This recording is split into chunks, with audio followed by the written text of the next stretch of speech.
ഞാനങ്ങനെ രാഷ്ട്രീയം നോക്കിയൊന്നുമല്ല. ഞാൻ ആൾക്കാരെ നോക്കിയാണ് വോട്ട് ചെയ്യുന്നതെന്ന് പറയുന്ന ആൾക്കാരെ നിങ്ങള് കണ്ടിട്ടില്ലേ? അല്ലെങ്കിൽ നിങ്ങൾ ആ കൂട്ടത്തിൽപ്പെട്ട ആളാണോ? അങ്ങനെയാണെങ്കിൽ നിങ്ങൾ ഷെഡ്യൂൾ 10 എന്താണെന്ന് അറിഞ്ഞിരിക്കണം. നമ്മുടെ കോൺസ്റ്റിറ്റ്യൂഷനിലെ 10th ഷെഡ്യൂളാണ്. അതിൽ ആൻറ്റി ഡിഫെക്ഷൻ ലോ അല്ലെങ്കിൽ കൂറുമാറ്റ നിരോധന നിയമമാണ് അതിൽ പറയുന്നത്. നിങ്ങൾ ഈ പറഞ്ഞ പോലെ ആളെ നോക്കി നിങ്ങൾ തിരഞ്ഞെടുത്തു. രാഷ്ട്രീയം ഒന്നും നോക്കിയില്ല, നിങ്ങൾ ആളെ നോക്കി തിരഞ്ഞെടുത്തു. ഈ ആളെ നോക്കി തിരഞ്ഞെടുത്ത ആൾക്ക് നിയമസഭയിൽ അല്ലെങ്കിൽ തിരഞ്ഞെടുക്കപ്പെട്ട ആ ഒരു പൊളിറ്റിക്കൽ ഫോർമേഷനിൽ എന്ത് ചെയ്യാൻ പറ്റുമെന്ന് ചോദിച്ചിട്ടുണ്ടെങ്കിൽ ആ പാർട്ടി അയാൾ റെപ്രസെൻ്റ് ചെയ്യുന്ന പാർട്ടി പറയുന്നതനുസരിച്ചുള്ള കാര്യങ്ങൾ മാത്രമേ അയാൾക്ക് ചെയ്യാൻ പറ്റുള്ളൂ എന്നുള്ളതാണ്. അതായത് ഇപ്പം അതിനാണ് ഈ പാർട്ടി ചീഫ് വിപ്പ് എന്നുള്ള പൊസിഷനൊക്കെ നിങ്ങൾ കേട്ടിട്ടുണ്ടായിരിക്കും.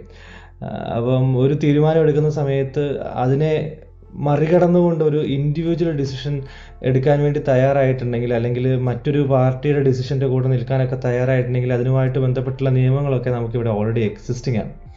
അപ്പോൾ അതുകൊണ്ട് ആൾക്കാർ നോക്കി ചെയ്യുക എന്നൊക്കെ പറയുന്ന അത്തരത്തിലുള്ള സംഗതികളൊന്നുമില്ല. അതിപ്പോൾ ഈ അപ്പൊളിറ്റിക്കൽ എന്നൊക്കെ പറയുന്നത് പോലെ ഒരു സംഗതി ഇല്ല എന്നൊക്കെ പറയുന്ന പോലെയാണ്. എവരിത്തിങ് ഈസ് പൊളിറ്റിക്കൽ, എല്ലാം രാഷ്ട്രീയപരമാണ്. അതുകൊണ്ട് തന്നെ നിങ്ങളുടെ ഈ തീരുമാനവും വളരെ രാഷ്ട്രീയപരമായിരിക്കണം. ആളെ നോക്കി ചെയ്യുക എന്ന് പറയുന്ന സംഗതികളൊക്കെ ഒരു വിദൂരമായിട്ടുള്ളൊരു പ്രശ്നത്തിലേക്കൊക്കെയാണ് പോയി എത്തുക.